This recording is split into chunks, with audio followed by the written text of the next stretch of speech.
Esa va a ser nuestra lectura bíblica de hoy, un texto muy conocido por nosotros, pero aunque no lo sabemos tal vez de memoria, es bueno buscarlo nuevamente en nuestras Biblias. Daniel capítulo 8, y ya ustedes lo saben, el versículo 14. Daniel capítulo 8, versículo 14, dice así la palabra del Señor. Y él dijo, hasta 2300 tardes y mañanas, luego el santuario será purificado. Amén. Meditando en esta hermosa palabra que es la piedra angular prácticamente del movimiento adventista, vamos a ir todos aquellos que puedan, antes de arrodillarnos, quiero decirles, queridos hermanos, de que aquí en esta libreta ya tenemos las peticiones que los hermanos han escrito en el día de hoy. Por favor, oremos sin cesar por cada una de estas peticiones. Mi hijo me llamó también para que ustedes incluyan en sus peticiones. Un compañero de trabajo lo vio muy triste ayer y le preguntó qué le pasaba y le dijo que le dieron la triste noticia de que su mamá en Cuba le encontraron cáncer en el hígado y ya se le había regado por todos los órganos del cuerpo. Y estaba el hombre que no podía contener el dolor y la tristeza en su corazón. Oh, mis hermanos, oremos por este hermano. Él no es adventista, pero es un hijo de Dios. Es un hombre que pues está sufriendo por esta triste noticia. Oremos por esta madre que ya los médicos en Cuba la han desahuciado, le han dado 3 meses de vida. Pues que sea lo que el Señor quiera, mis hermanos. A ninguno de nosotros nos gustaría escuchar una noticia como esa. Vamos a orar por este hermano, se llama... El nombre no lo apunté anoche, pero el Señor sabe. Oremos por este compañero de mi hijo, que es un señor cubano. El Señor sabe quién es y sabe quién es su madre. Les pido de todo corazón, queridos hermanos, que en sus oraciones personales nunca se olviden de llevar estas peticiones en sus oraciones personales y en su altar familiar, en sus cultos matutinos o vespertinos en sus hogares. Recordemos siempre de orar por cada una de estas peticiones, por favor, para que Dios pueda obrar poderosamente a favor de las necesidades de su pueblo. Así que todos aquellos que puedan acompañarme, vamos a ir de rodillas y vamos a orar por estas peticiones.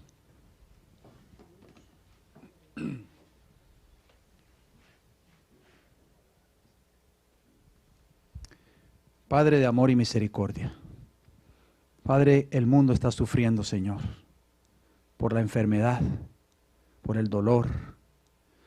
Hijos sufren al recibir una noticia tan triste como este compañero de trabajo de mi hijo Jairo, de que su madre está en Cuba padeciendo de una enfermedad mortal como es el cáncer, sin esperanza de vida, Señor, desahuciada por la ciencia y por los médicos.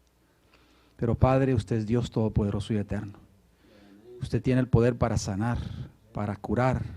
Inclusive tuvo el poder en esta tierra para resucitar a Lázaro, que llevaba 3 días de muerto.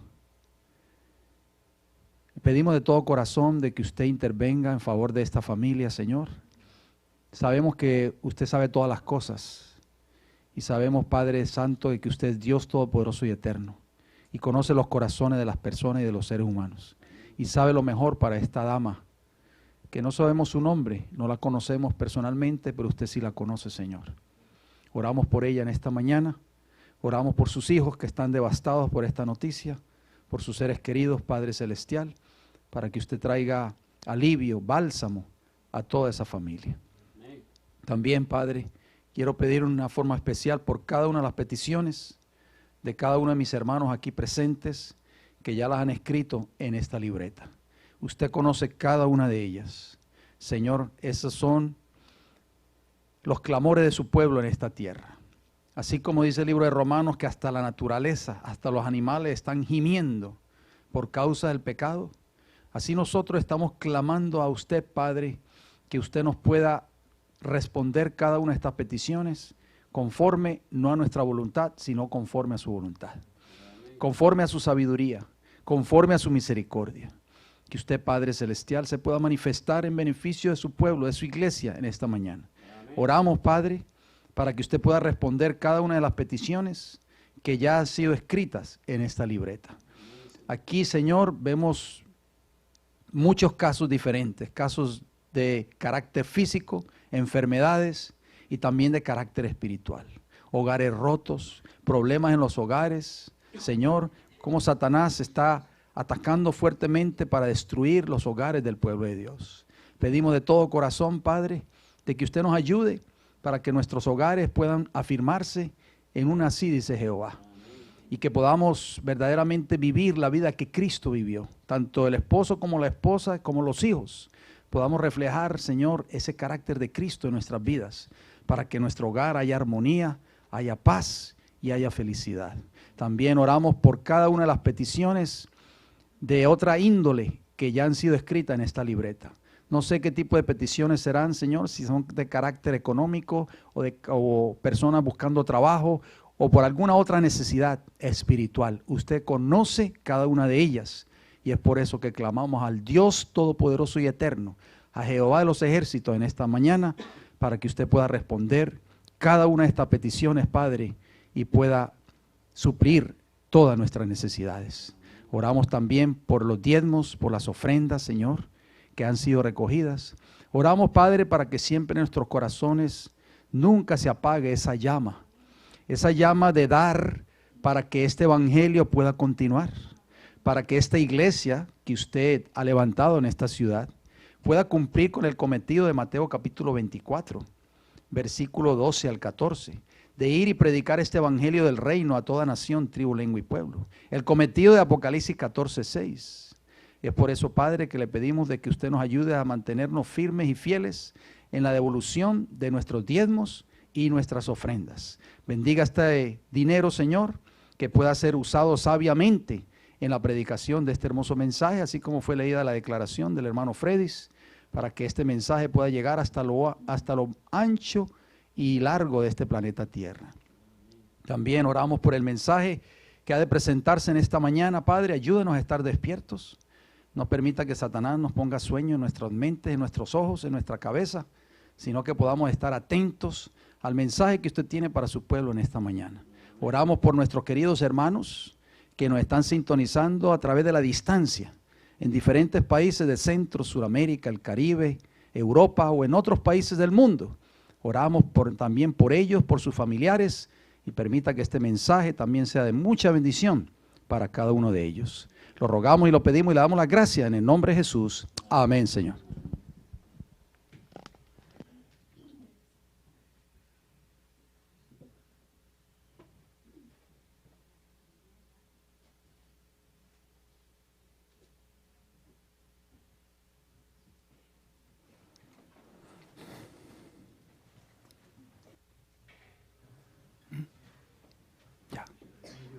Ya está bien todo.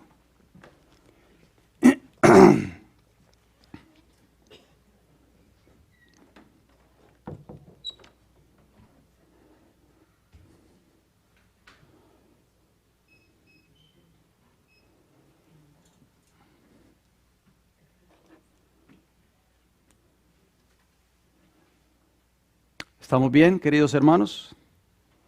Es un placer nuevamente saludarles. El sábado anterior no estuve por acá, pero gracias a Dios de que el Señor nos permitió ir al lugar donde estuvimos y poder regresar sanos y salvos.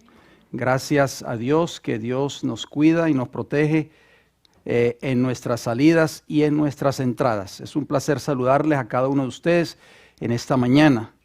El estudio de hoy que vamos de abarcar es un estudio muy importante, hermanos.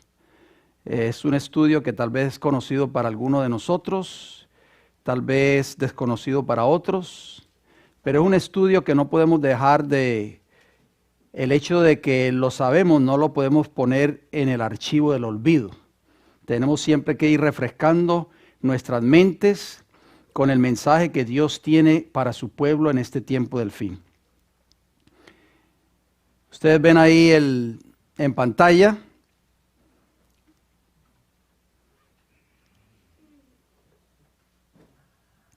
la profecía de las 2300 tardes y mañanas, y hay un subtítulo en la parte de abajo que es una pregunta: ¿por qué soy adventista del séptimo día?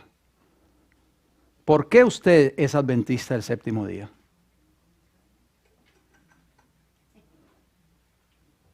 ¿Se ha hecho alguna vez esa pregunta? ¿Por qué usted viene a esta iglesia cada semana?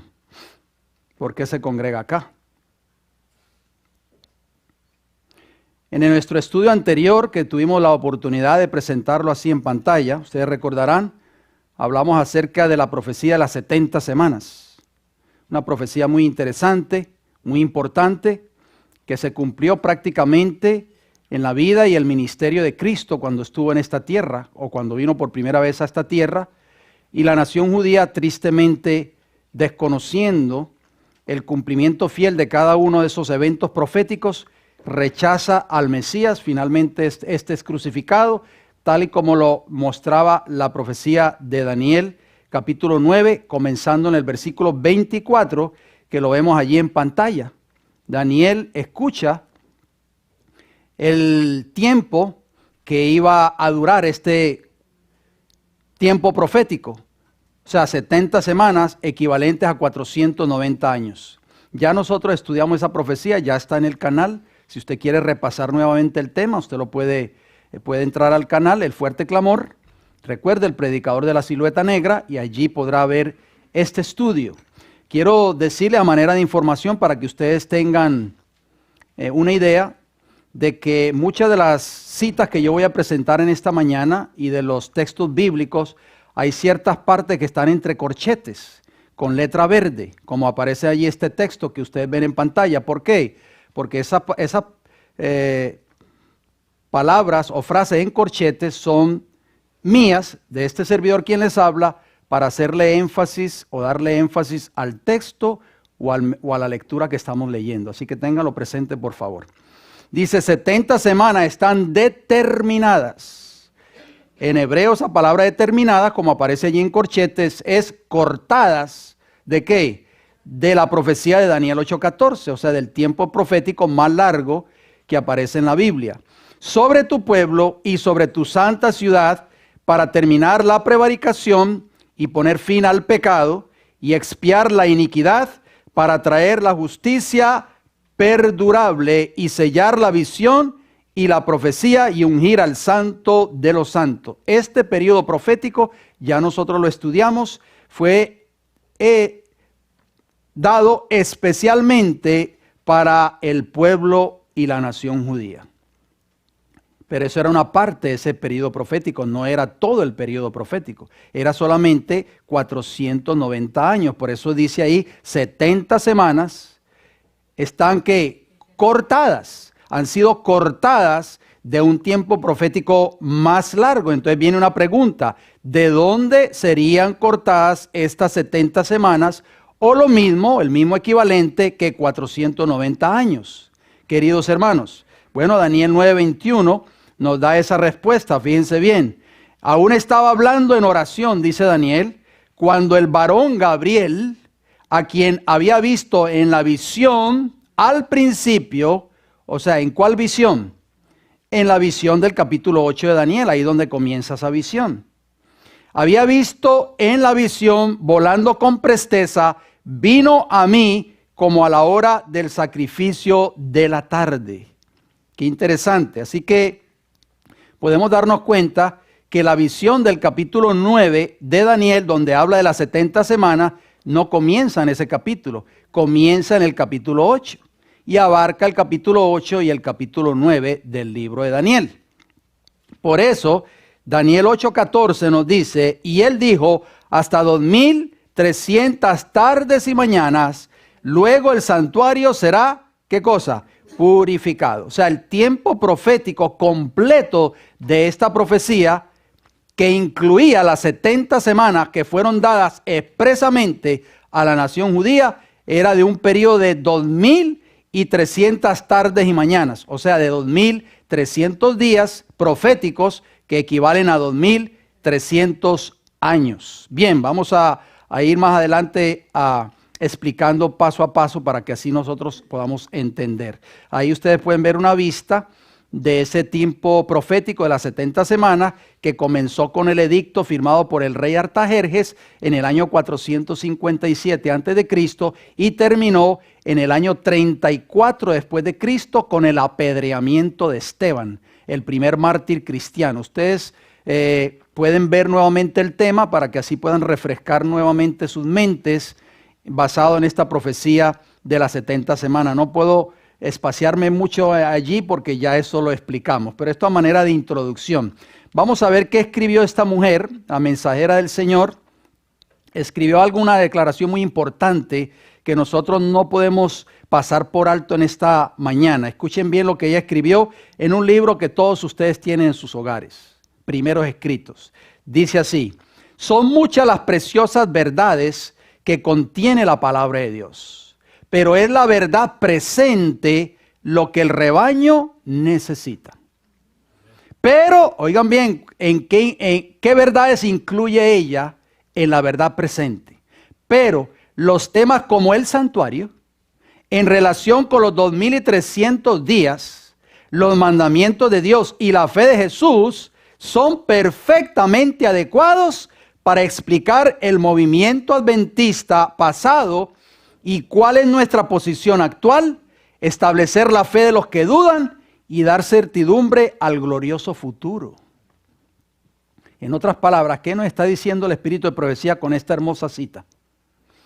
¿Que es importante estudiar la profecía de las 2300 tardes y mañanas, sí o no?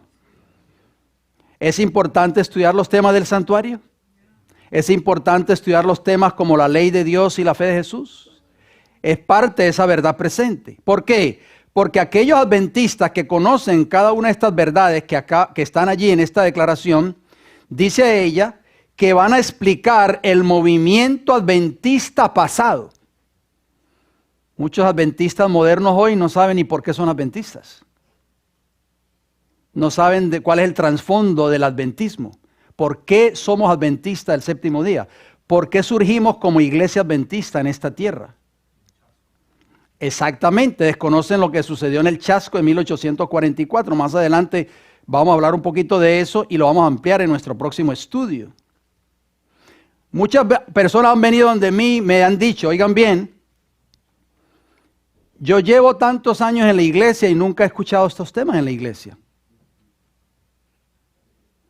Y yo le doy una respuesta un poco consoladora. ¿Saben cuál es la respuesta que yo les doy? Yo les digo, yo llevo 40 años en el mensaje adventista y tampoco lo he escuchado cuando yo empecé en la iglesia. ¿Por qué, hermanos? ¿Qué está pasando? Si Dios dice claramente a través de su mensajera de que esta es la verdad presente que el pueblo de Dios necesita, ¿por qué hay tanta apostasía dentro del pueblo adventista hoy? Porque hay adventistas que yo conozco y lo más probable que ustedes también conocen, que hoy por hoy están en otras iglesias del mundo protestante, bautistas, testigos de Jehová, pentecostales, y fueron adventistas anteriormente.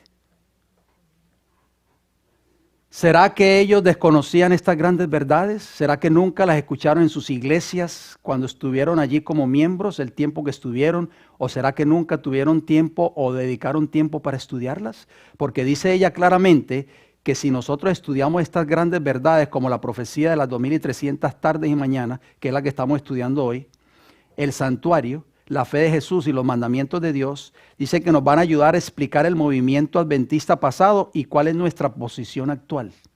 ¿Y qué más? Y establecer la fe de los que dudan. O sea, establecer su fe, hermanos. Establecer su fe y mi fe para podernos dar cuenta y decir, verdaderamente estoy en el pueblo verdadero de Dios. Este es el pueblo remanente de Dios. Y también dice ahí, y dar certidumbre al glorioso futuro. ¿Estaré yo equivocado? Preguntan unos. ¿Estaré en el pueblo correcto? ¿O será la iglesia del frente, que es la iglesia verdadera? Y yo llevo aquí 20 años y a lo mejor estoy en una iglesia equivocada. Necesitamos, hermanos, tener certidumbre para el futuro. Mire lo que ella añade en el conflicto de los siglos. Escuchen bien. El pasaje bíblico que más que ninguno había sido el fundamento y pilar central de la fe adventista era ¿cuál? La declaración hasta 2300 tardes y mañanas, luego el santuario será purificado. Daniel 8:14. Oigan bien lo que ella dice. Estas palabras habían sido familiares para todos los que creían en la próxima venida de Cristo. O sea, todos los adventistas, hermanos. En ese entonces, esas palabras de Daniel 8:14 eran familiares. No era ahí, ¿y eso qué significa? ¿Dónde lo dices? Yo nunca había escuchado ese texto. No, eran familiares. ¿Y qué más sigue diciendo?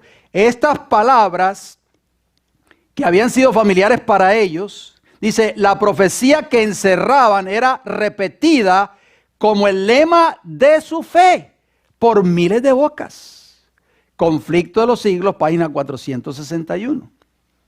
O sea, cuando iban los adventistas de un lugar a otro en ese entonces y se encontraban los hermanos, se congregaban bien sea en campamento, en iglesias, en reuniones, en fin, dice que la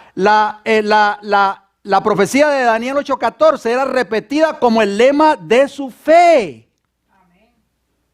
Dios te bendiga, hermanos. Daniel 8:14, gloria a Dios. Hermanos, que Dios nos ayude a nosotros hoy. ¿Qué palabra de esperanza le dijo el ángel Gabriel al profeta Daniel? Vamos a ver qué nos dice Daniel capítulo 8, versículo 22. Daniel, ahora he salido para darte sabiduría y entendimiento. Daniel no entendía esta profecía de las 2300 tardes y mañanas. Pero yo he venido a darte entendimiento, Daniel. ¿La entendemos nosotros hoy, querida iglesia? Esa es la pregunta. No es para que me contesten, es para que meditemos en ella. ¿Qué palabra conmovedora le dijo el ángel Gabriel a Daniel que haría el cuerno pequeño representado por el poder papal? Vamos a ver qué nos dice Daniel 8, versículo 11. Oigan bien. Aún se engrandeció contra el príncipe de los ejércitos. ¿Quién es el príncipe de los ejércitos? Eso lo estudiamos en el tema anterior, es Cristo Jesús. O sea, el cuerno pequeño, ve que está en corchetes para así darle énfasis y saber lo que estamos hablando. Se engrandeció contra el príncipe de los ejércitos, o sea, el cuerno pequeño, y por él fue quitado, ¿qué cosa? El continuo. Recuerde que la palabra sacrificio no está en el original, por eso yo no la agrego en el texto. El continuo, y el lugar de ¿qué? De su santuario fue echado ¿por dónde? Por tierra. O sea, aquí está envuelto ¿qué cosa? El santuario. ¿Cuál era una de las verdades presentes que la hermana Guay hablaba en la cita anterior? El santuario. ¿Qué echó por tierra ese cuerno pequeño? El continuo y el lugar de su santuario. ¿De qué forma el cuerno pequeño o el poder papal echaría por tierra el santuario y aquel que ministra allí? ¿De qué manera? Vamos a ver qué nos dice la profecía, por favor. Prestemos mucha atención. Concentrémonos, hermanos, porque este mensaje de hoy es muy importante para la iglesia, para nosotros. Hebreos capítulo 8 nos habla de un santuario. Ese era el santuario que desconocían los mileristas. Ellos creían que el santuario era esta tierra, por eso ellos creyeron que Cristo iba a venir en 1844 a esta tierra a purificarla con fuego. Pero noten lo que dice Hebreos capítulo 8, versículo 1 y 2. Ahora bien, el punto principal de lo que venimos diciendo es que tenemos tal sumo sacerdote. Porque yo subrayo esas dos palabras, sumo y sacerdote, ustedes lo van a ver a continuación. El cual se sentó a la diestra del trono de la majestad, ¿dónde, hermanos? En los cielos, versículo 2. Ministro del santuario. ¿Qué había hecho el cuerno pequeño? Iba a echar por tierra, ¿qué cosa? El santuario. Ministro del santuario y de aquel verdadero tabernáculo que levantó ¿quién? El Señor y no el hombre. O sea que hay un santuario en el cielo, hermanos. Hay un sumo sacerdote en los cielos, ¿estamos de acuerdo? Hay un verdadero tabernáculo en los cielos. ¿Quién es ese sumo sacerdote? ¿Quién es? Cristo Jesús. Vamos a ver qué sigue diciendo el libro de Hebreos, capítulo 9. Noten cómo dice, versículos 11 y 12. Pero estando ya presente Cristo, sumo sacerdote de los bienes venideros, por el más amplio y más perfecto tabernáculo, no hecho de manos, es decir, no de esta creación, y no por sangre de machos cabríos ni de becerros, como se presentaba en el santuario terrenal, sino por su propia sangre, que entró una vez para siempre, ¿dónde? En el lugar santísimo, habiendo obtenido eterna redención. Claramente lo dice el libro de Hebreos capítulo 9, versículos 11 y 12, que Cristo es nuestro sumo sacerdote. No hay otro sumo sacerdote. Solo es ¿quién? Cristo Jesús. Y nos dice claramente que Él entró, tiene acceso a ese santuario celestial, a ese lugar santísimo, porque solo Cristo entregó o derramó su sangre por cada uno de nosotros. O otro ser humano en esta tierra, dígame por favor, ¿ha hecho el sacrificio que Cristo hizo? No, solo Cristo Jesús. Los adventistas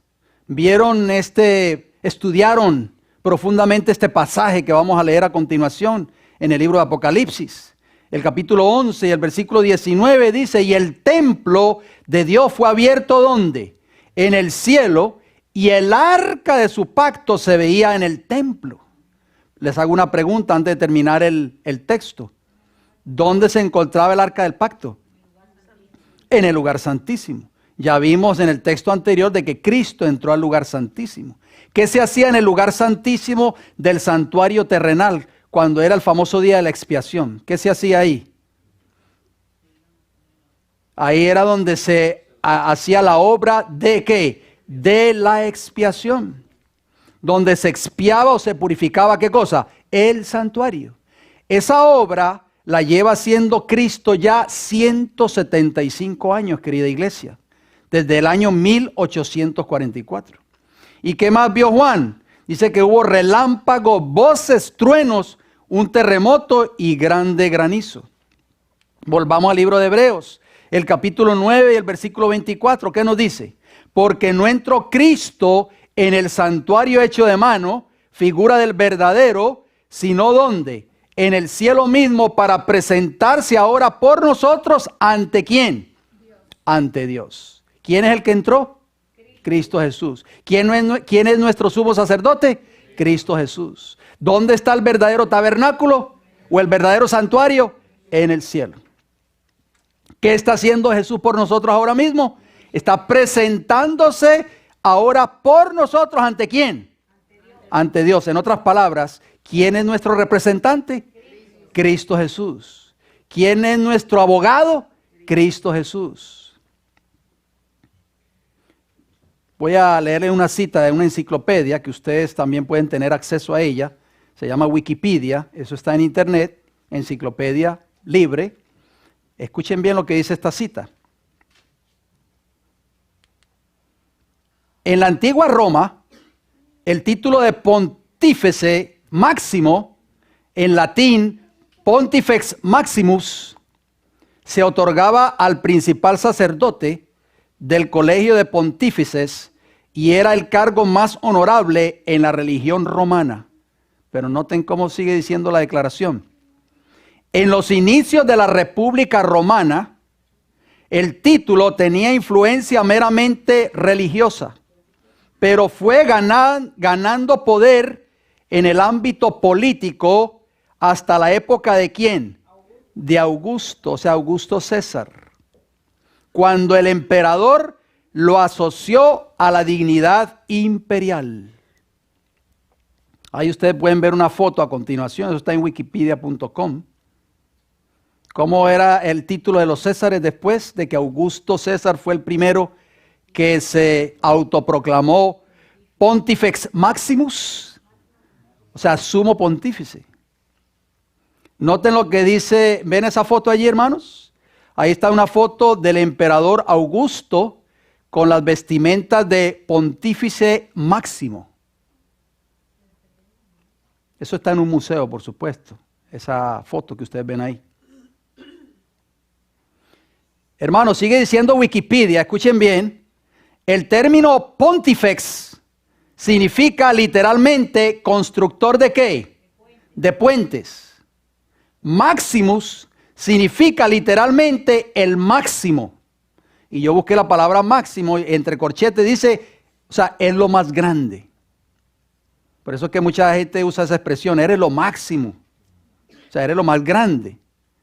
Esto podría significar constructor de puentes entre los dioses y los hombres. Interesante, ¿verdad? Esto era lo que así eran vistos los césares de Roma. Por eso le llamaban Pontifex Maximus. O sea, eran constructores de puente entre los dioses paganos y los hombres. Miren esta portada de una página de internet de agencias católicas que se llama Así Prensa. Escuchen bien ahí, miren bien la portada. ¿Qué dice? Un día como hoy, hace 6 años, Benedicto XVI se despidió como ¿qué? Como sumo pontífice. O sea, los papas de Roma, los obispos de Roma, adoptaron ¿qué cosa? El título pagano de los césares de Roma, Pontifex Maximus, o sea, sumo pontífice. Mire qué interesante, ya vimos que pontífice quiere decir constructor ¿de qué? De puentes. Y sumo, lo máximo, lo más grande en esta tierra, en otras palabras. Vamos a ver qué otro encabezado de una agencia de noticias de Argentina que se llama Clarín. Escuchen bien ese encabezado, mire qué interesante. Dice, el Papa Francisco y la construcción de puentes. Dice, con sus viajes a Emiratos Árabes y Marruecos, profundizó el diálogo entre la Iglesia Católica y los musulmanes. O sea, eso es lo que está haciendo el obispo de Roma ahora. Está cumpliendo la labor del sumo pontífice. Pero ¿qué dice el libro de Hebreos? Que hay un solo sumo pontífice. ¿Que es quién? Cristo Jesús. ¿Qué decía Daniel? Que iba a echar por tierra, ¿qué cosa? El santuario. La verdad del santuario. Daniel capítulo 8, versículo 12. Y a causa de la prevaricación le fue entregado, ¿qué cosa? El ejército junto con el continuo, y echó por tierra, ¿qué? La verdad. E hizo cuanto quiso y prosperó. ¿Quién hizo esta obra? El cuerno pequeño, representado por el poder papal. O sea, el poder papal no solamente iba a echar por tierra la verdad del santuario, sino que iba a echar por tierra toda la verdad. Les hago una pregunta a ustedes, queridos hermanos. ¿Cuál es una verdad muy importante que enseña la palabra de Dios? Bueno, nosotros conocemos este texto que voy a citar a continuación, hasta de memoria. ¿Cuál es? Juan 17, 17. Santifícalos en tu verdad. Tu palabra es ¿qué? Es verdad. Pero decía el texto anterior del libro de Daniel que iba a echar por tierra ¿qué cosa? La verdad. En otras palabras, este poder papal, representado por el cuerno pequeño, iba a echar por tierra todo lo que la verdad de la palabra de Dios enseña y encierra. Vamos a ver cuál es una de esas verdades que enseña esta bendita palabra, que es la Biblia, las Escrituras, de acuerdo a Juan 17, 17. ¿Qué dice? Primera de Juan 1, 9. Si confesamos nuestros pecados, Él, ¿quién es ese Él? Dios, no un sacerdote o tampoco el Papa.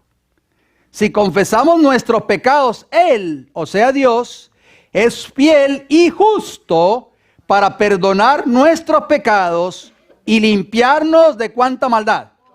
De toda maldad. Esa es una gran verdad. Pero el cuerno pequeño iba a echar por tierra ¿qué cosa? La verdad, toda la verdad.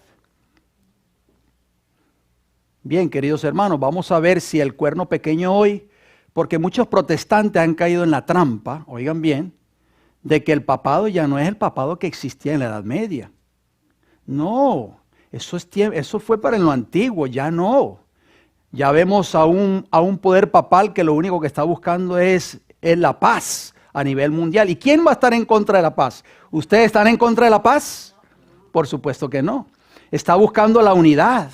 Está a favor del medio ambiente. ¿Quién no va a querer estar a favor del medio ambiente? ¿Quién va a querer que haya basura en las calles, que haya contaminación ambiental. Pero hermanos, el poder papal sigue siendo el mismo que ha sido siempre en toda su historia. Vamos a ver un video a continuación. Este video, preste mucha atención, por favor. Es muy importante que usted preste mucha atención, basado en el texto que acabamos de leer anteriormente, 1 Juan 1:9. ¿Están listos para ver el video? Preste mucha atención. Adelante, señor director.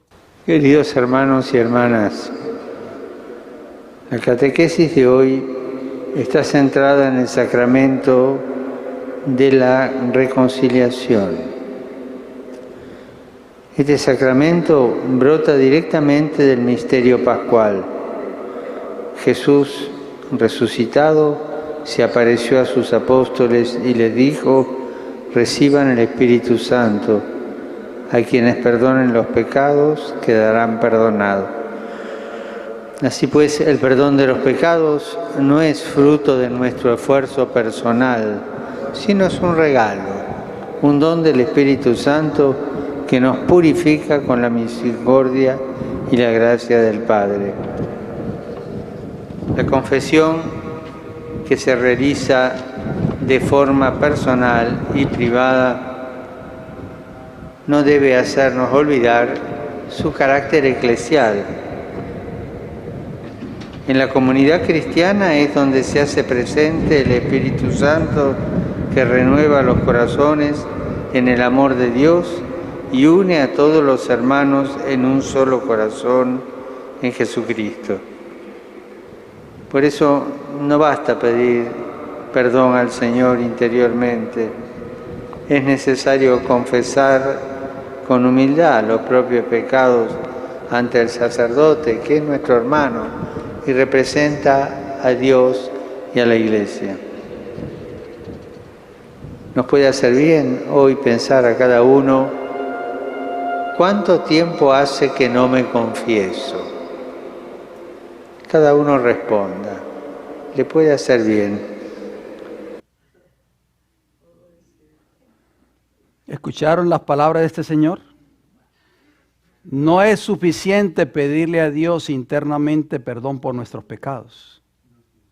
No es suficiente, queridos hermanos. Entonces, ¿dónde está 1 Juan 1:9? ¿Dónde queda 1 Juan 1:9? O sea, el poder papal, hoy, en este tiempo que nos ha tocado en el siglo XXI vivir, sigue echando por tierra la verdad del santuario.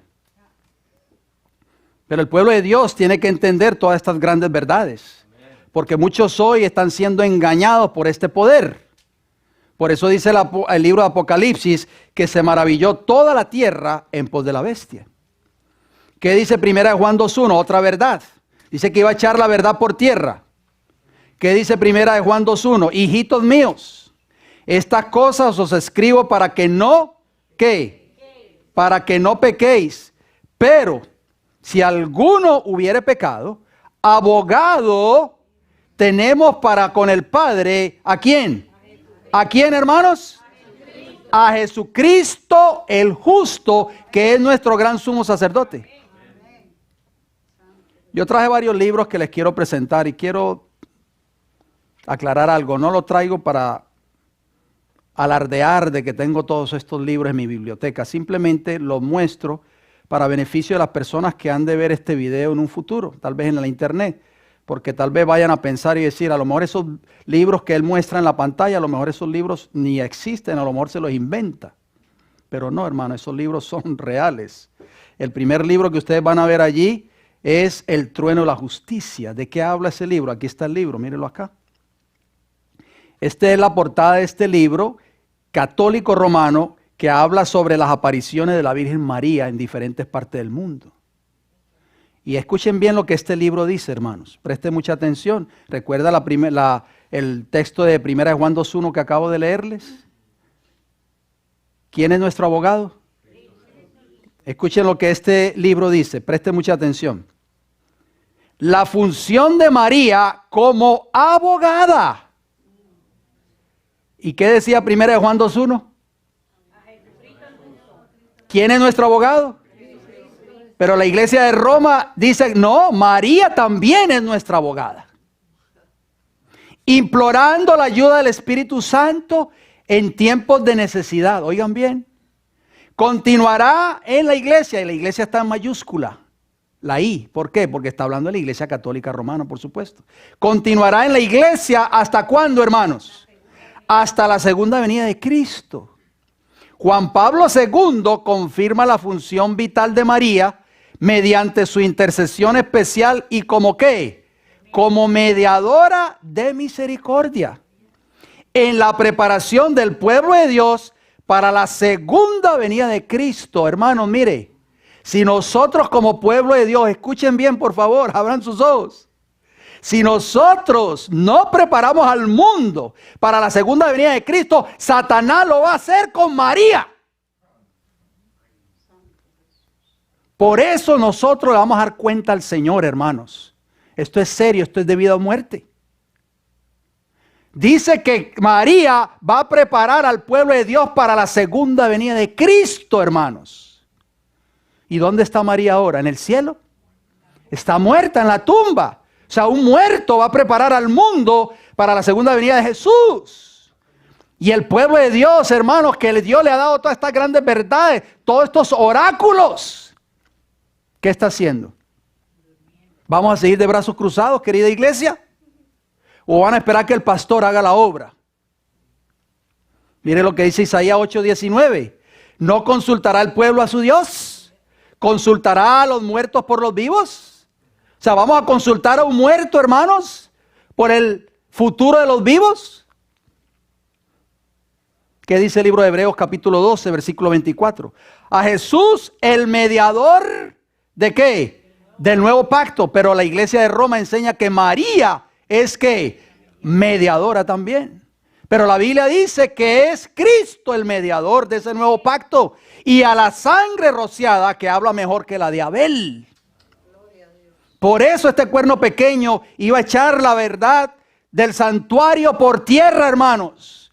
Pero Dios estaba preparando el terreno para levantar un pueblo remanente que iba a sacar esas grandes verdades que habían sido sepultadas por el cuerno pequeño por 1260 años. La verdad, hermanos, siempre va a prevalecer sobre el error. Nunca pensemos que el error, hermana Eunice, va a prevalecer sobre la verdad. Nunca, hermanos. Porque la verdad representa ¿a quién? A Dios. A Cristo Jesús. Jesús dijo, yo soy el camino, yo soy la verdad, yo soy la vida. Mire lo que dice 1 Timoteo 2:5, escuchen. Porque hay un solo Dios. ¿Y un solo qué? Mediador. ¿Cuántos mediadores hay? ¿Uno o dos? Uno, hermanos. Entre Dios y los hombres. ¿Quién? Jesucristo hombre. Alabado sea el Señor. Pero Roma dice, no, María es también mediadora. Es también auxiliadora. Es nuestra representante en el cielo. ¡Qué engaño, hermanos! Y va a preparar al mundo para la segunda venida de Cristo. ¿Cómo es posible eso? Yo pensé que Dios había levantado un pueblo en esta tierra para preparar al mundo para la segunda venida de Jesús. Otro libro más. Escuchen bien, ahí está la portada. Aquí está el libro. Catecismo de la Iglesia Católica. Miren bien qué interesante la declaración que vamos a leer de este catecismo. Escuchen bien. En efecto, con su asunción a los cielos, ¿dónde dice la Biblia que la Virgen María subió al cielo? O sea, está hablando de María, por supuesto. No abandonó su misión salvadora, no solo abogada, no solo auxiliadora, sino que también es salvadora. Sino que continúa procurándonos con su múltiple intercesión. Hermano, esto es terrible. Los dones de la salvación eterna. Por eso la Santísima Virgen es invocada en la iglesia, aparece en mayúscula, con los títulos de ¿qué? De abogada, ¿dónde quedó 1 Juan 2:1? En el piso. Auxiliadora, socorro y mediadora, ¿dónde quedó 1 Timoteo, hermanos? En el piso. Catecismo de la Iglesia Católica, página 227. Recuerden que lo que está entre corchetes yo lo añado para darle énfasis a la cita. ¿Qué dice el libro de Hebreos 7, capítulo 7, versículo 25? Por lo cual puede también salvar perpetuamente. ¿Quién es? Cristo, no la Virgen María. A los que por Él se acercan a Dios. Ahí está cumpliéndose Juan 14:6. ¿Qué dice Juan 14:6? Nadie viene al Padre sino por ¿quién? Por mí. A los que por Él se acercan a Dios, viviendo siempre para interceder por ellos. ¿Hasta cuándo el poder papal seguirá echando por tierra estas grandes verdades? Hasta que el pueblo de Dios se levante en esta tierra como un solo ejército y levante nuevamente este estandarte del mensaje de los tres ángeles en el tiempo del fin.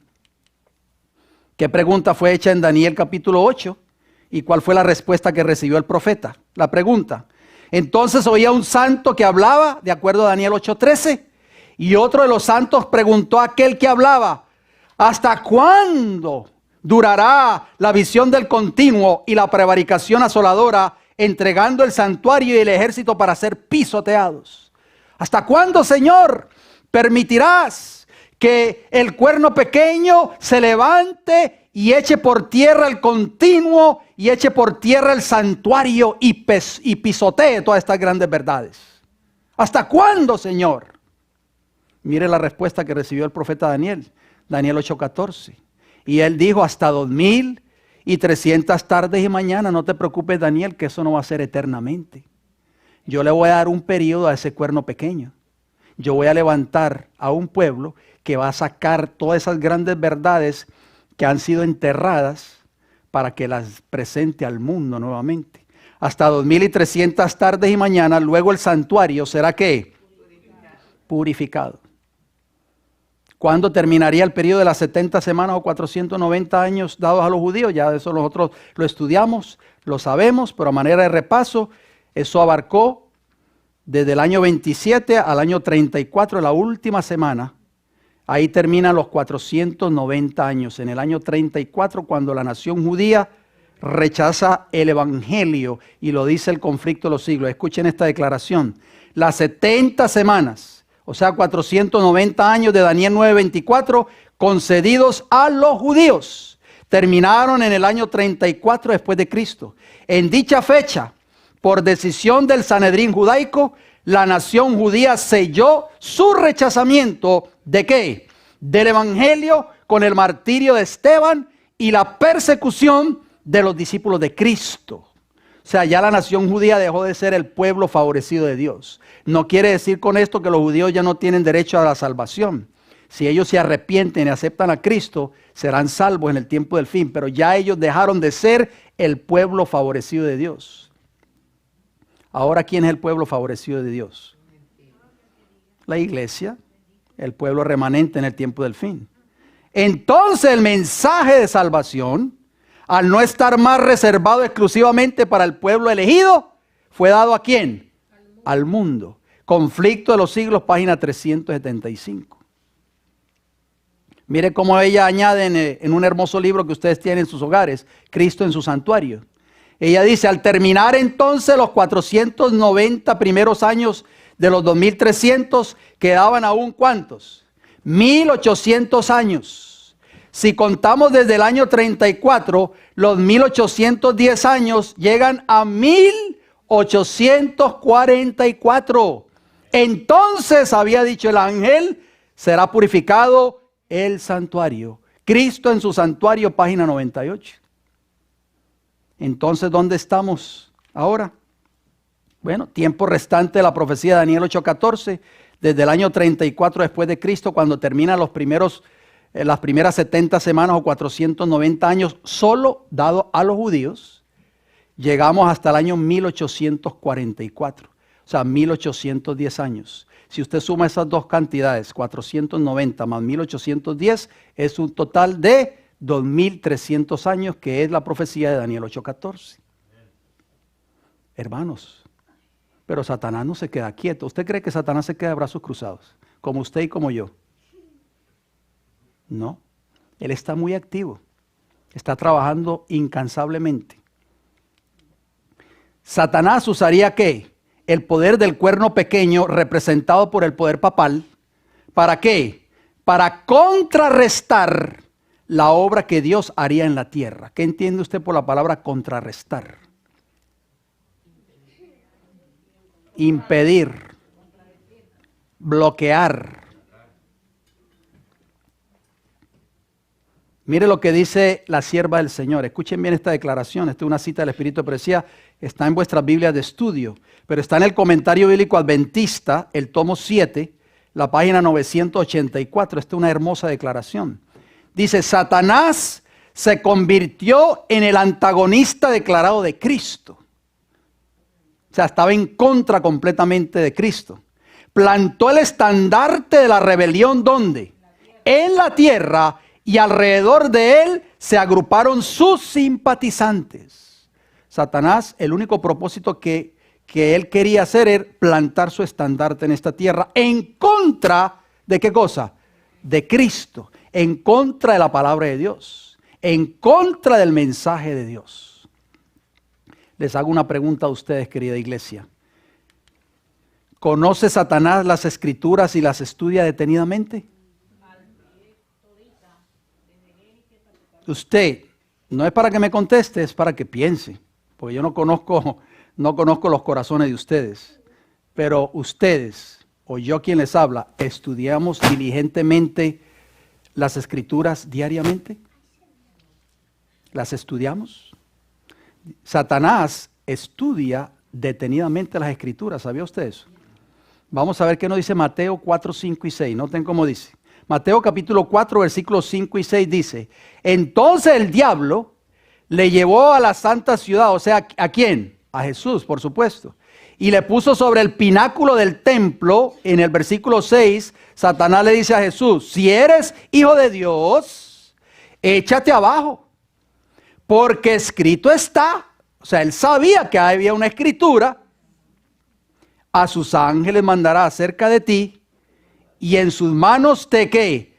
Te sostendrán. ¿Conocía Satanás la escritura, hermanos? ¿Conoce Satanás las escrituras?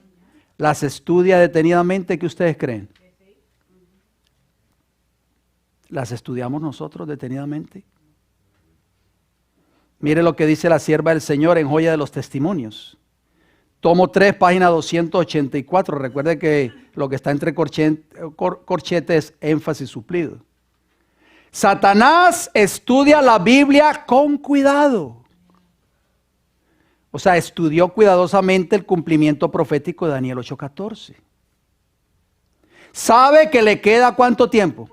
Poco tiempo, y procura en todo punto, ¿qué dice? Contrarrestar, que quiere decir oponerse a algo.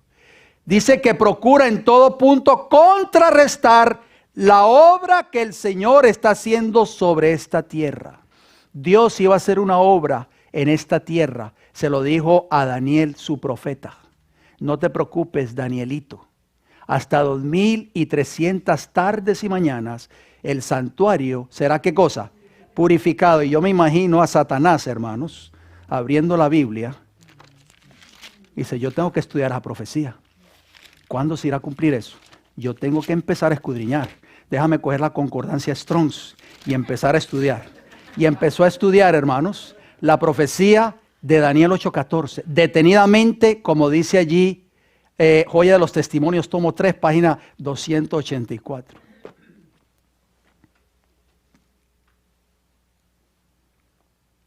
Vamos a ver el tiempo de la profecía de Daniel 8:14, continuaba. Año 34 después de Cristo, al año 538. Recuerde que esa profecía comienza en el año 457 antes de Cristo con el edicto de Artajerjes para restaurar y edificar a Jerusalén. Llegamos al año 538, querida iglesia.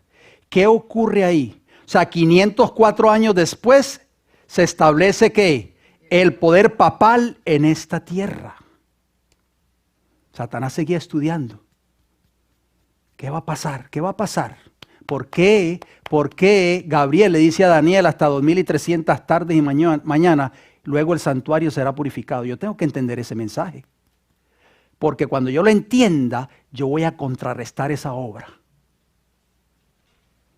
Vamos a ver qué dice el conflicto de los siglos. Presten mucha atención, por favor. En el siglo VI, el papado concluyó por afirmarse. El asiento de su poder quedó definitivamente fijado en la ciudad imperial, cuyo obispo fue proclamado cabeza de toda la iglesia. El paganismo había dejado el lugar ¿a quién? Al papado.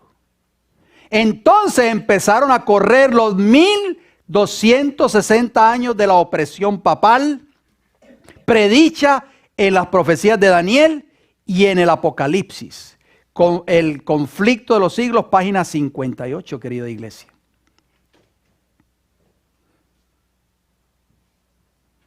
El papado establece su asiento de poder ¿en qué año? En el año 538. ¿Ven esa portada allí? Esa portada es un fresco. ¿Y qué ustedes ven ahí? Hay muchos detalles que podemos ver en esa foto. Está el Papa allí sentado en el medio con su triple corona papal. Está un prelado de la iglesia arrodillado delante de él. Pero hermanos, algo muy interesante, aparece un soldado arrodillado. ¿Y qué tiene en la mano ese soldado? Una espada, no se les olvide eso. Esos detalles no los podemos pasar por alto. Una espada. ¿Qué indica eso? ¿A quién representaba el poder papal? A la iglesia, ¿verdad? ¿Y a quién representaba la espada? Al poder civil. O sea, en otras palabras, cuando el papado se establece su asiento de su poder, como lo leímos en esa cita anterior del conflicto de los siglos, quiere decir que el papado tenía el poder religioso en su mano y a la misma vez el poder ¿qué? Civil. Representado por la espada. Ya lo vamos a ver. Miren lo que dice el conflicto de los siglos, a página 309. Dice, los 1260 años del dominio temporal del Papa comenzaron en el año 538 después de Cristo. Y debían terminar ¿en qué año? En 1798. Vamos a ver entonces qué sigue diciendo la profecía. El tiempo de la profecía de Daniel 8:14 continuaba. Si partimos del año 538 y llegamos al año 1798, 1260 años de supremacía papal en la tierra, querida iglesia. Satanás estaba ¿qué? Contrarrestando la obra de Dios a través del cuerno pequeño, o sea, el poder papal. Así lo dice la profecía de Apocalipsis 12. ¿Qué dice Apocalipsis 12:6? Y la mujer, que en profecía bíblica es la iglesia, huyó ¿a dónde? Al desierto, donde tiene lugar preparado por Dios para que allí la sustenten ¿por cuántos años? 1260 días. Ese fue el periodo de persecución papal, como acabamos de leer allí en esa gráfica, desde el año 538, cuando el poder papal recibe tanto el poder eclesiástico como el poder civil y persigue al pueblo de Dios por 1260 años, tal y como estaba profetizado en Apocalipsis 12:6. Dios, hermanos, no permitiría que sus planes fuesen echados por tierra completamente por Satanás durante ese periodo oscuro de la iglesia. Levantaría hombres fieles que cumplirían sus propósitos. ¿Qué dice el profeta Isaías? 43, versículo 12. Vosotros pues sois ¿qué? Mis testigos, dice Jehová, que yo soy Dios. O sea, Jehová, hermanos, nunca ha dejado al enemigo salirse con las suyas. Siempre ha levantado ¿qué? Testigos fieles. Bueno, vamos a ir a uno de ellos entonces. Sigue la profecía de Daniel 8:14 corriendo. Si partimos nuevamente del año 538, cuando se establece el papado, y llegamos al año 1517, seguía corriendo la profecía de Daniel 8:14. ¿Qué sucede en el año 1517? 979 años, oigan bien, llevaba la supremacía papal en la tierra cuando Dios levanta un hombre llamado Martín Lutero. ¿Cuántos años llevaban corriendo? 979 años. Martín Lutero clavando las 95 tesis en la puerta del castillo de Wittenberg, en Alemania. ¿Qué hizo este hombre? Este hombre sacudió los cimientos de la iglesia romana en ese entonces, un solo hombre. El 31 de octubre de 1517, oigan bien, seguía corriendo la profecía de las 2300 tardes y mañanas. Martín Lutero surge en la plataforma profética y clava las 95 tesis en la puerta de la iglesia del castillo de Wittenberg, en Alemania. ¿Qué decían esas tesis o parte de esas tesis? Bueno, Lutero declaraba públicamente, sin pelos en la lengua y sin miedo, una de las tantas falsas enseñanzas promovidas por Roma. ¿Cuáles eran? Las indulgencias, que rechazaban la verdad bíblica de la salvación por la fe. El 31 de octubre de 2017, querida iglesia, si usted no lo sabía, se cumplió el 500 aniversario de este gran evento.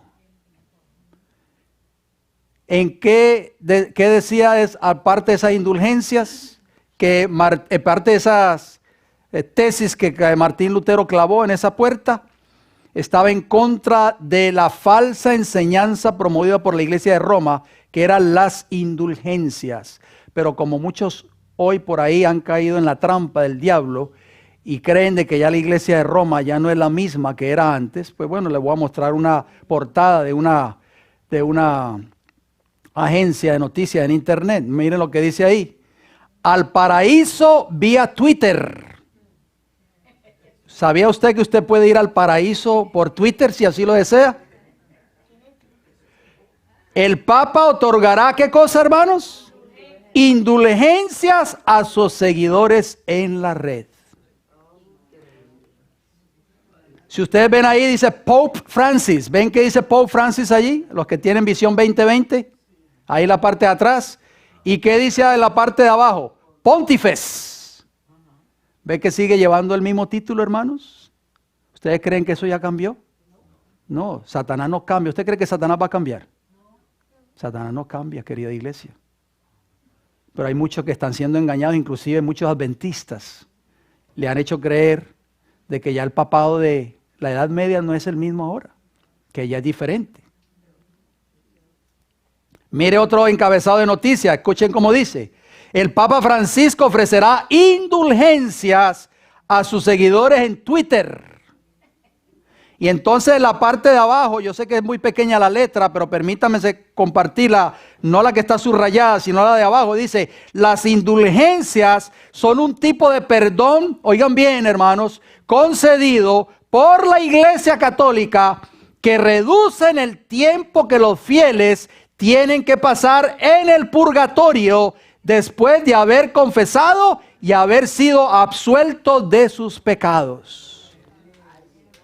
Sigue Roma, querida iglesia, echando la verdad del santuario por tierra. El Señor sigue esperando por su pueblo remanente hoy, que le ha dado todas estas grandes verdades. Pero Roma va a la delantera, hermanos. Eso no para. Es como un carro que viene por una bajada sin frenos.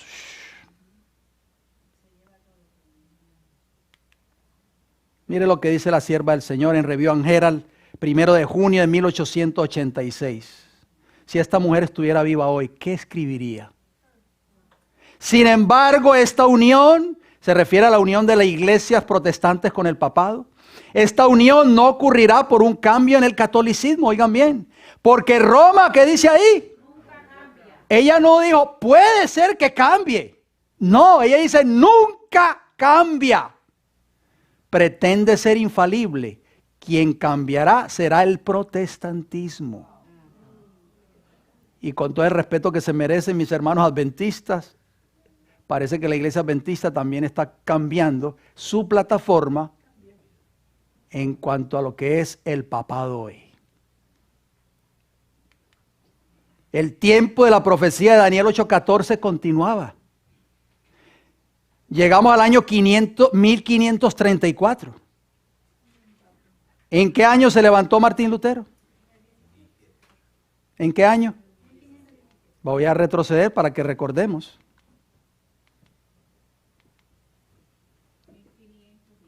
1517. Recuerden que el propósito de Satanás era ¿contra qué? Contrarrestar la obra de Cristo en esta tierra. Jesús levanta a Martín Lutero, pero Satanás ya tenía ¿qué? Su armamento listo. ¿Usted cree que Satanás se cruza de brazos, hermanos?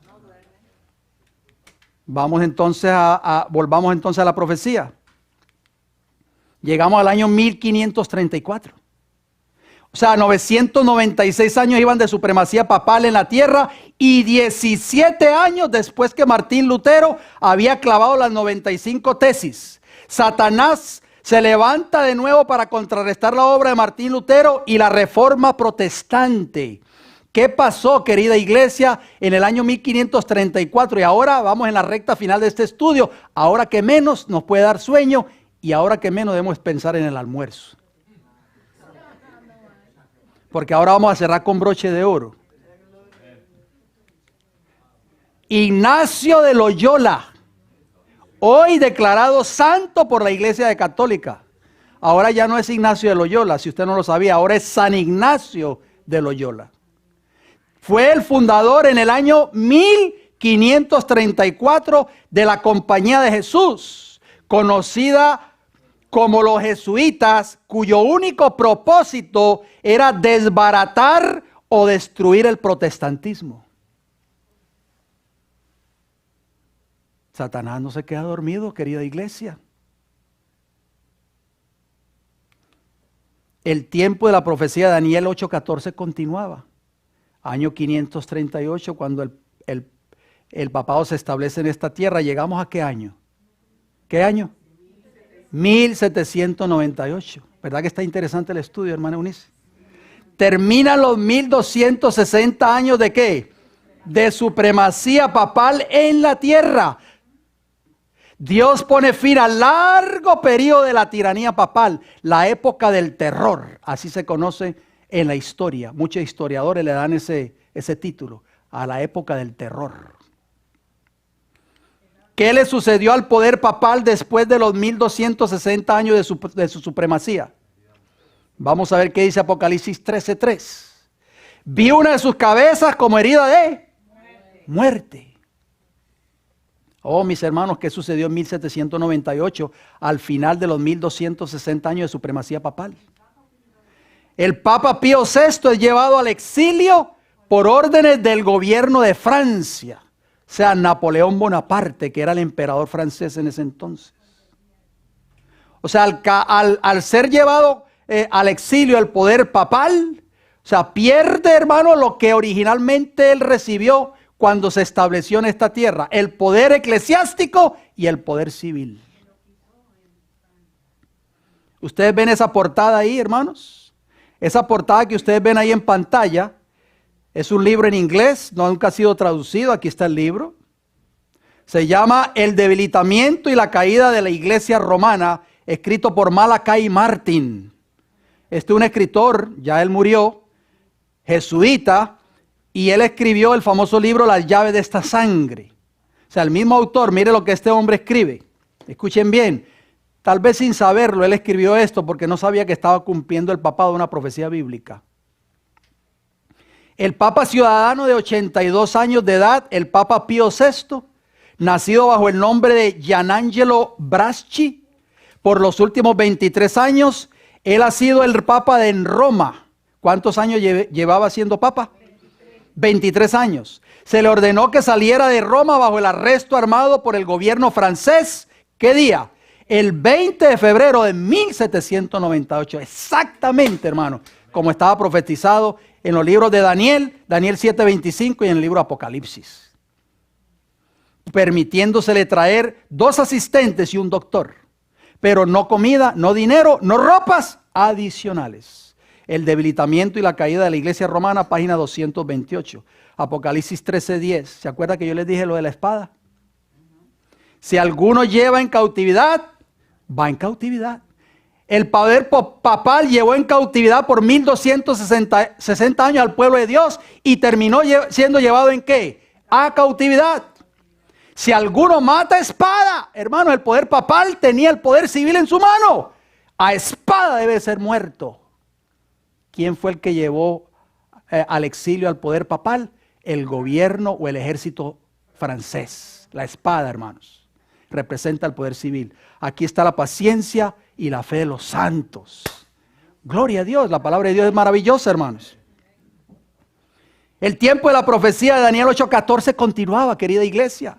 Si partimos del año 538, cuando el poder papal es establecido en esta tierra, y llegamos al año 1776, ¿qué ocurrió en ese año? Después de 1238 años de supremacía papal y 22 años antes que el poder papal recibiese su herida de muerte, oigan bien, Dios estaba ya levantando, ¿qué, hermanos? Una nación que sería la depositaria de la luz, de la verdad, del mensaje del evangelio eterno, alabado sea el Señor, y el mensaje de los 3 ángeles para ser llevado al mundo. Dios levantaba sus instrumentos, Satanás lo contrarrestaba. Dios le volvía a levantar sus instrumentos durante todo este periodo profético. Satanás nuevamente se levantaba en contra para contrarrestar la obra del Señor.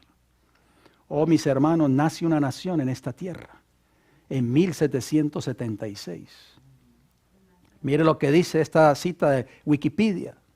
Estados Unidos fue fundado por 13 colonias británicas a lo largo de la costa atlántica. El 4 de julio de 1776 emitieron la Declaración de la Independencia. Esto lo conocen muchos de ustedes. El hermano Eric, que recientemente cursó un curso para ciudadanía, conoce esta historia.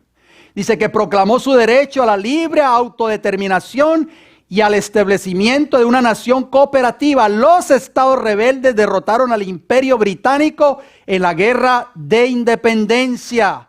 La Constitución de los Estados Unidos fue adoptada, ¿qué día? El 17 de septiembre de 1787, o sea, 11 años antes de que el papado recibiese su herida mortal en 1798. Su ratificación al año siguiente hizo a los estados parte de una sola república con un gobierno central fuerte. La Carta de Derechos, We Are the People, que ustedes lo conocen, que comprende 10 enmiendas constitucionales que garantizan muchos derechos civiles fundamentales y las libertades, fue ratificada en 1791, o sea, 7 años antes de que el poder papal recibiera su herida de muerte. Ya Dios estaba preparando una nación, hermanos, que iba a ser el faro de luz, donde la verdad del mensaje de los 3 ángeles iba a salir para el mundo entero. Qué maravilloso es Dios, hermanos. Las palabras del ángel Gabriel al profeta Daniel iban a resonar, ¿hasta cuándo? Hasta el tiempo del fin, querida iglesia. Y él dijo, hasta 2300 tardes y mañanas, luego será, ¿qué cosa? El santuario purificado. Ese era el santo y seña, como dicen, de los adventistas en ese entonces. Volvamos al tiempo profético de la profecía de Daniel 8:14. Si partimos del año 34, esos 1800 años restantes, ¿nos llevan a qué año? 1844. Ahí termina el periodo profético de las 2300 tardes y mañanas de Daniel 8:14. ¿Qué haría Jehová al acercarse la fecha histórica de 1844? El punto culminante de la profecía de las 2300 tardes y mañanas de Daniel 8:14. ¿Qué iba a hacer Jehová entonces? Recuerden que Satanás estaba estudiando, seguía estudiando, ya está acercándose la fecha. Algo va a pasar. Oh, mis hermanos queridos, William Miller, o Guillermo Miller y el gran movimiento adventista de 1844. ¿Saben que Guillermo Miller no comenzó a predicar en 1844? ¿Saben que Guillermo Miller cuando empezó a predicar, no fue que empezó a predicar con ese poder? Vamos a verlo, hermanos. Escuchen bien la cita que vamos a leer a continuación. Esto está en Wikipedia primero. William Miller fue un predicador bautista, ni siquiera era adventista. Estadounidense a quien se le atribuye el comienzo del movimiento religioso norteamericano de mediados del siglo XIX, conocido como el millerismo. Nació el 15 de febrero de 1782 en Pittsfield, en Massachusetts. ¿En qué año nació? En 1782. O sea, 16 años antes que el papado recibiera la herida de muerte. En 1798 Guillermo Miller tenía 16 años. Ya Dios estaba preparando sus instrumentos, a sus escogidos, a sus testigos, para levantar un movimiento, hermano, en este gran país de Norteamérica. Murió el 20 de diciembre de 1849 en Hampton, Nueva York. O sea, 5 años después de terminar el periodo profético de Daniel 8:14. Recuerde que lo que está entre corchetes no está en Wikipedia. Eso lo pongo yo para darle énfasis a la cita. Mire lo que dice la sierva del Señor. Esto es traducido del Conflicto de los Siglos por edición 1888, la página 331. Esperó, o sea Miller, durante 9 años la carga aún presionando su alma hasta que en 1831, ¿en qué año? O sea, para esa época Miller ya tenía 49 años. 13 años antes de la fecha histórica de 1844. Esperó hasta 1831 por primera vez, dio públicamente las razones de su fe. ¿Desde qué año? Desde 1831 en adelante. Guillermo Miller fue llamado, oigan bien hermanos, ¿por quién? Por Dios. Fue llamado a dejar su arado y abrir al pueblo los misterios del reino de Dios. O sea, este hombre era un humilde ¿qué? Campesino. Era un farmer, como dicen en inglés. Lo sacó del arado, así como sacó a Eliseo. Hoy, ¿dónde están sus credenciales, Señor? ¿Dónde está su título de teología? Usted tiene doctorado. ¿A qué universidad usted fue?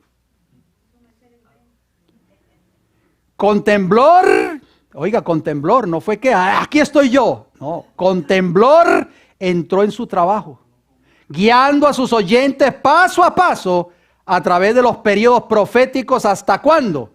Hasta la segunda aparición de Cristo. Sigue diciendo el Conflicto de los Siglos. En 1833 Miller recibió una licencia para predicar de la Iglesia Bautista, de la cual era miembro. No era adventista, no se confundan, que por ahí vienen donde ustedes le dicen, no, Miller fue el que fundó la Iglesia Adventista. No, se lo dijeron a la hermana Iris Polanco esta semana. Un gran número de los ministros de su denominación también aprobaron su trabajo y fue con su aprobación formal que continuó sus labores. El Conflicto de los Siglos, edición 1888, página 332. Mire lo que Miller escribió. Esto está en un libro que escribió el pastor Jaime White, el esposo de la hermana White. Si el final estaba tan cerca, dijo Miller, era importante que el mundo lo supiera. ¿Qué mentalidad tenía Miller, hermano? Si nosotros tuviéramos ese espíritu de Miller hoy, este mensaje se terminaría. Supuse que provocaría la oposición de los impíos, dijo él, pero nunca pasó por mi mente que ningún cristiano se opondría. O sea, él creía que se iba a levantar oposición en contra de él solamente de parte de los impíos, pero nunca se imaginó que también los cristianos se iban a oponer a su mensaje. Supuse que todos se alegrarían tanto en vista de la gloriosa expectativa que solo sería necesario presentarlo para que lo recibieran. Mi gran temor era que, en su alegría por la esperanza de una herencia gloriosa que pronto se revelaría, recibirían la doctrina sin examinar suficientemente las Escrituras en demostración de su verdad. Ese era el temor que él tenía. Como muchos hoy que aceptan el mensaje por emoción. Miller no quería eso. Dice, yo quiero que ellos acepten el mensaje escudriñando las Escrituras. Por eso hay tanta apostasía dentro del pueblo de Dios. Porque muchos se bautizan en la iglesia solo por emoción. Pero no saben de que este mensaje es un mensaje de Dios, hermanos. Por lo tanto, dice Miller, temía presentarla, tenía miedo de presentar este mensaje. Para que por alguna posibilidad estuviese en error y fuese el medio de engañar a cualquiera. Él creía que si de pronto yo estaba en error y presentase este mensaje, iba a engañar a muchos. Esto está en un libro escrito por el pastor White, Acontecimiento de la vida de Jaime White, página 54. Dice, cuando estaba en mis obligaciones, dijo Miller, sonaba continuamente en mis oídos. Oigan bien lo que sonaba en los oídos de Miller. Ve y cuéntale al mundo de su peligro.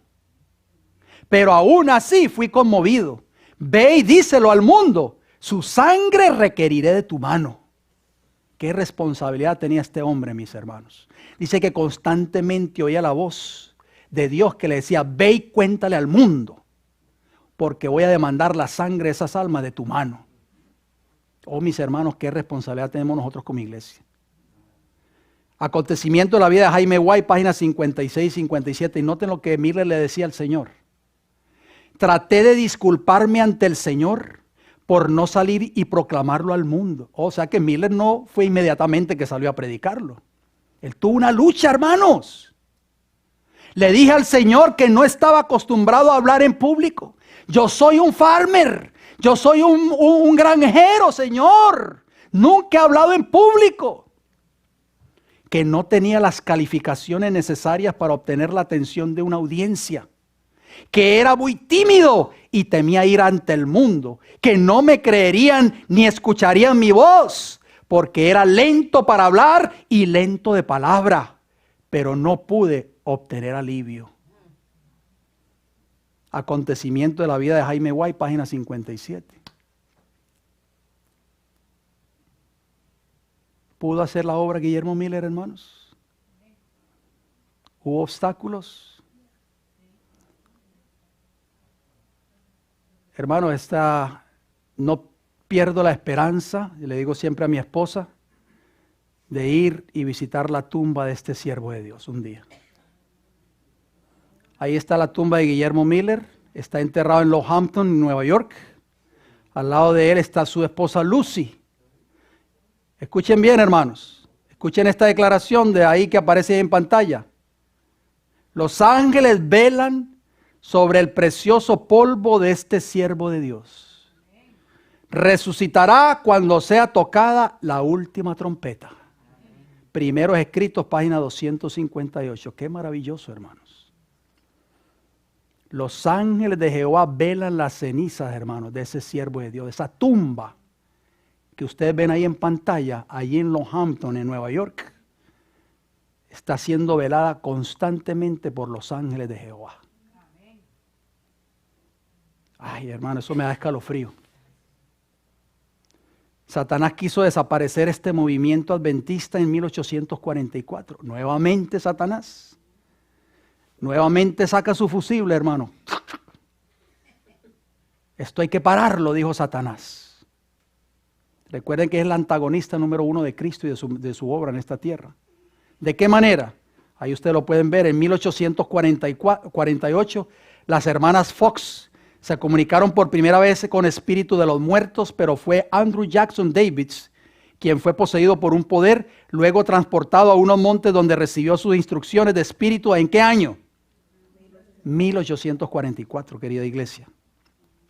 El comunismo tuvo su origen ¿en quién? En Karl Marx. Ahí usted lo ven en pantalla. Y Friedrich Engels, quienes escribieron extensivamente desde 1840 en adelante. De acuerdo a la enciclopedia británica, oigan bien, los manuscritos de Marx, donde él pone de manifiesto sus ideas económicas y filosóficas, fueron escritos ¿en qué año? 1844. ¿Ven que tiene la mano hacia adentro? Es una seña masona. Era un masón, hermanos. De seguro de 33 grados masón. En 1838, después de un viaje de 5 años, Carlos Darwin regresó a Inglaterra para comenzar el proceso de escribir acerca de sus pensamientos que llegaron a ser eventualmente su famosa teoría, el origen de las especies. O sea, ustedes y yo provenimos del mono. En 1844, ¿en qué año, querida iglesia? Darwin escribió una edición de 230 páginas.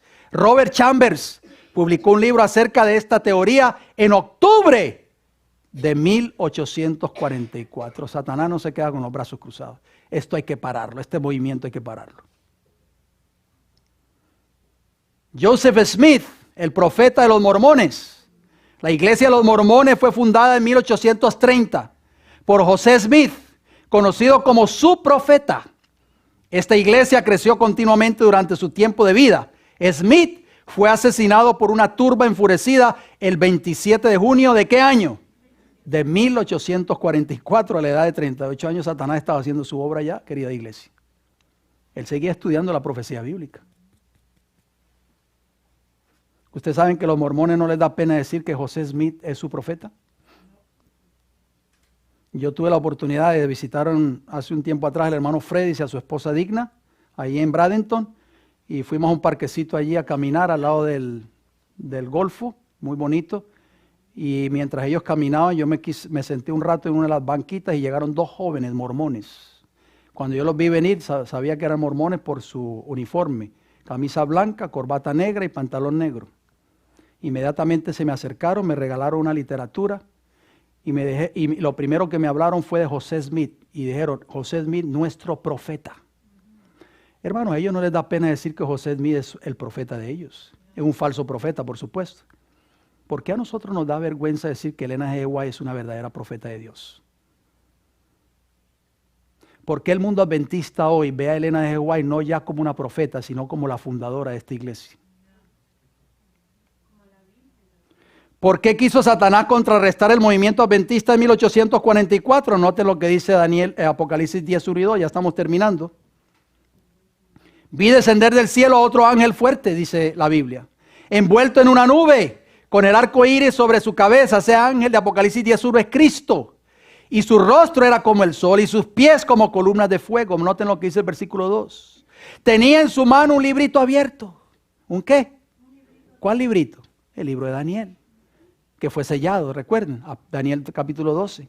Y puso su pie derecho sobre el mar y el izquierdo sobre la tierra, indicando que este mensaje iba a ser llevado ¿a qué? A toda nación, tribu, lengua y pueblo. Noten lo que dice la sierva del Señor, hermanos. Voy a ir terminando con estas últimas declaraciones. No se pongan nerviosos, ya estamos terminando. 5 minutos más y terminamos. A Guillermo Miller y a sus colaboradores les fue encomendada la misión ¿de qué? De predicar la amonestación. ¿Dónde, hermanos? En los Estados Unidos de Norteamérica, la nación que Dios estaba levantando en 1776. Dicho país vino a ser ¿qué cosa? El centro del gran movimiento adventista.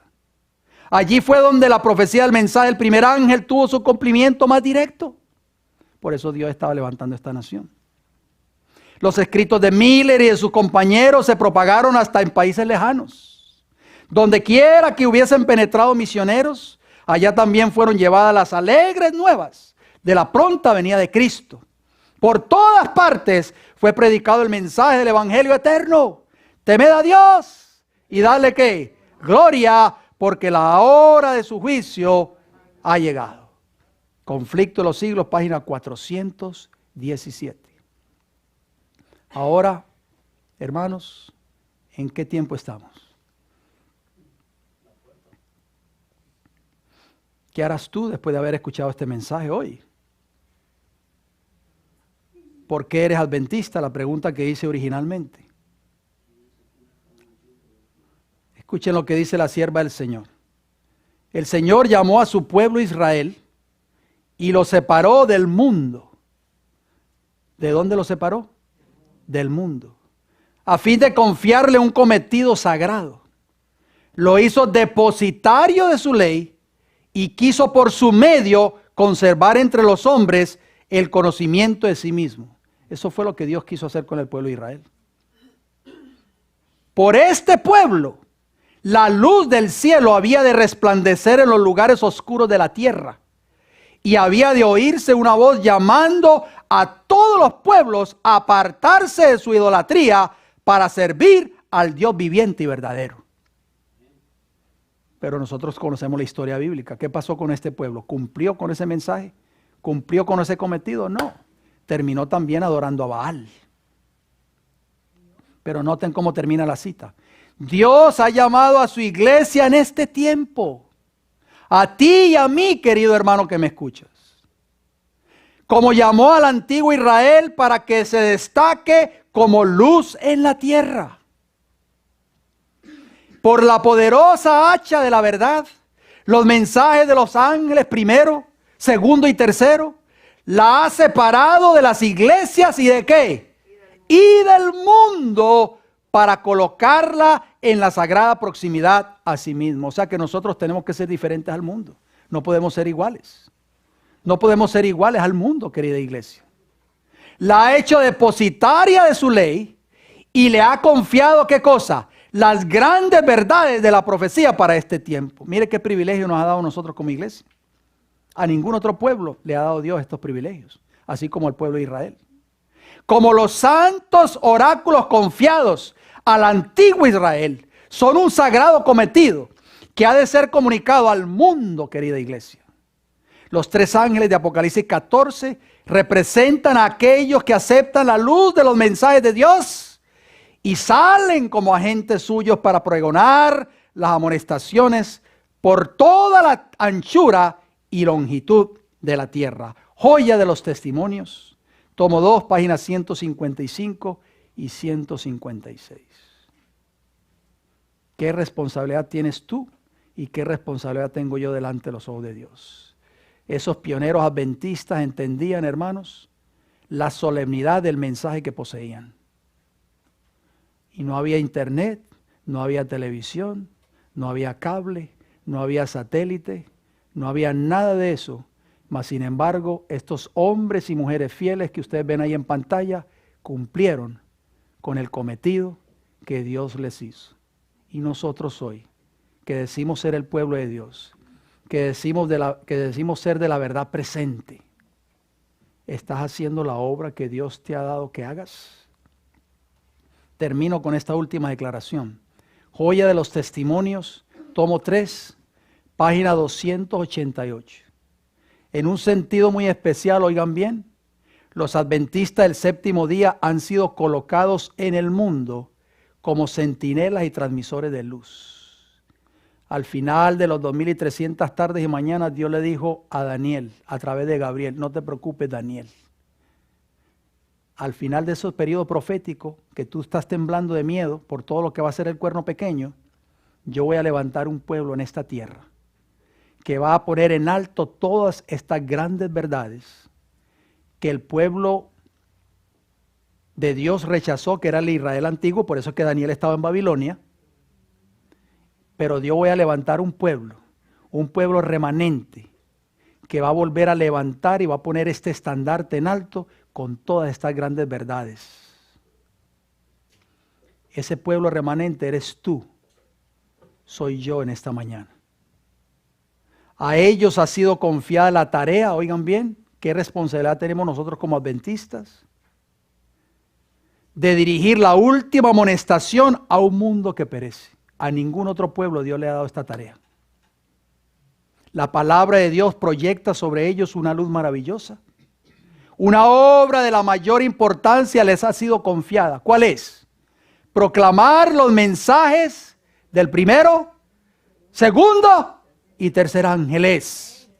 Ninguna otra obra puede ser comparada con esta y nada debe desviar nuestra atención de ella.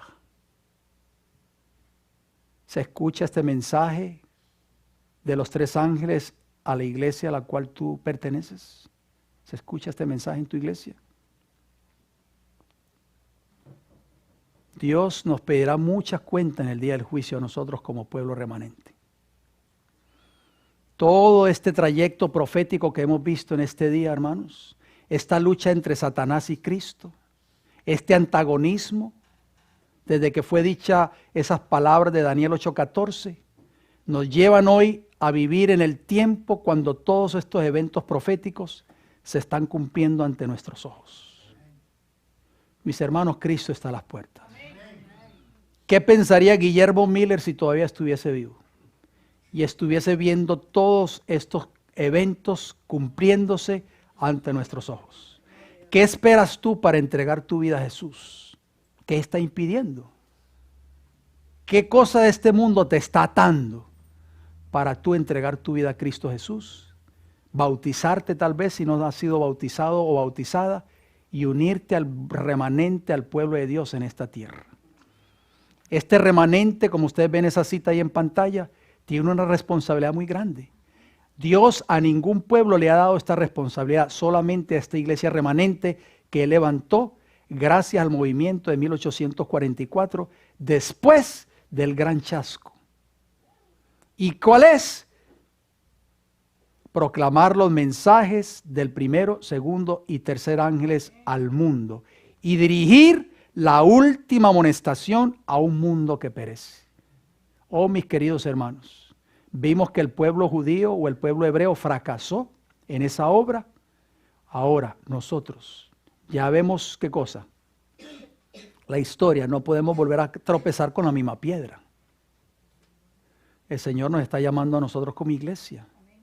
¿Qué obra estamos haciendo con nuestros vecinos, con nuestros compañeros de trabajo, con nuestros familiares? Les estamos hablando de este mensaje. No esperes que solo el pastor lo haga. Cada uno de nosotros estamos comprometidos en hacer esta obra. Que Dios nos ayude en esta mañana. Dejemos que Cristo entre a la puerta de nuestros corazones. Cristo toca. Yo quiero entrar a tu vida. Quiero transformar tu vida. Quiero cambiar tu vida. Quiero darte el valor para que tú vayas y prediques este evangelio. Guillermo Miller temblaba. Señor, yo no puedo hacerlo. No estoy preparado. Soy muy torpe de boca. Soy un granjero. No tengo conocimiento.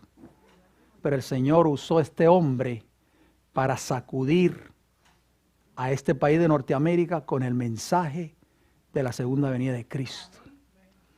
Ese mismo Espíritu Santo que dotó a William Miller o a Guillermo Miller, te puede dotar a ti y me puede dotar a mí. Terminamos con una oración, querida iglesia. Amante Dios y Padre Celestial, gracias Señor por este mensaje de Daniel 8:14. Padre, gracias porque sabemos y conocemos por la profecía bíblica que estamos en el lugar correcto, que fuimos llamados a pertenecer a este pueblo remanente. Padre Celestial, no tenemos palabras para agradecerle por habernos permitido ser parte de este pueblo remanente de Apocalipsis capítulo 12, versículo 17. Le pido de todo corazón, Señor, de que nos ayude a cumplir con ese cometido sagrado que usted nos ha dado como pueblo remanente, de predicar este último mensaje de misericordia a un mundo que perece. Padre de amor, gracias porque esa profecía de Daniel 8:14 se cumplió al pie de la letra, paso a paso. Y aunque Satanás trató de impedir el cumplimiento fiel de cada uno de esos días o años proféticos, Cristo siempre prevaleció y Cristo, Señor, pudo levantar su estandarte para que este mensaje fuese predicado a un mundo que perece. Padre, gracias por habernos dado el privilegio de haber conocido este mensaje adventista. No lo decimos por orgullo ni por vanagloria, Señor, sino que sabemos de que este mensaje es un mensaje glorioso, que fue un mensaje dado del cielo a un pueblo remanente en esta tierra. Oramos por cada una de esas personas que están allí, afuera, en el mundo protestante. Muchos de ellos están creyendo doctrinas falsas, Señor. Tristemente, oramos para que ellos algún día escuchen este mensaje y puedan salir de Babilonia, como dice Apocalipsis capítulo 18 y el versículo 4. Salid de ella, pueblo mío. Dios tiene un pueblo allí en esas iglesias. Hay hombres y mujeres sinceros que adoran a Dios de acuerdo a los dictados de su conciencia y a la luz que ellos tienen. Pero Padre, permita que este mensaje, esta luz, les pueda llegar a ellos algún día, así como llegó a nosotros en nuestra vida. Gracias por escucharnos. Bendiga los alimentos que vamos a compartir a continuación. Permita que nunca nos falten. Lo rogamos y lo pedimos y le damos las gracias en el nombre de Jesús. Amén. Que el Señor nos bendiga grande y poderosamente a cada uno de nosotros. Adelante, hermano.